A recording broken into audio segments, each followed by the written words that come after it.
Dua kelompok mahasiswa terlibat bentrok di dalam kampus Universitas Muslim Indonesia di Jalan Urip Sumoharjo, Kecamatan Panakukang, Kota Makassar pada Kamis 8 Mei 2025 sore. Bentrokan ini terekam video amatir dari lantai 2 salah satu gedung. Dalam rekaman video berdurasi 58 detik, dua kelompok mahasiswa tampak saling serang. Beberapa dari mereka mempersenjatai diri dengan parang dan batu. Belum diketahui kronologi dan penyebab bentrokan tersebut. Ottawa Tribun Timur di lokasi, sejumlah personel Polsek Panakukang tampak tiba di lokasi. Penjagaan dilakukan sejak sore hingga malam hari. Bahkan Kapolsek Panakukang AKP Aris Satrio juga turun langsung menangani hal tersebut. AKP Aris Satrio mengatakan ada 20 personel yang dikerahkan untuk menjaga kondusivitas UMI. Beredar itu.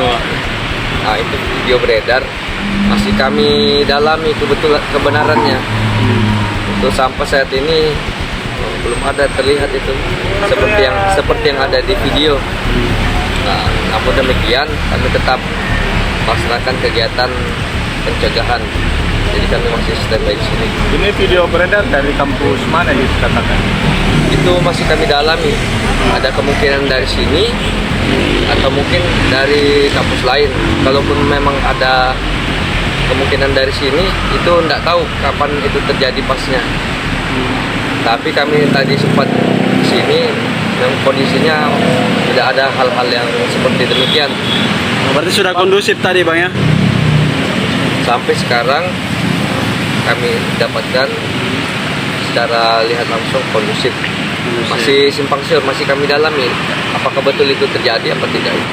Ini karena sifatnya mendadak, ya, yang piket yang ada standby di kantor. Kami totalnya standby kan di sini. Rencana Lebih ada 15 sampai 20 orang. Rencana berapa lama penjagaan ini? Melihat situasi, karena ini juga kan masih simpang siur kebenarannya. Ada komunikasi dengan pihak kampus Bang? Komunikasi tetap ada. Dari pihak kampus juga sama-sama berkoordinasi, sama-sama untuk menjaga situasi. Download Tribun X sekarang, menghadirkan lokal menjadi Indonesia.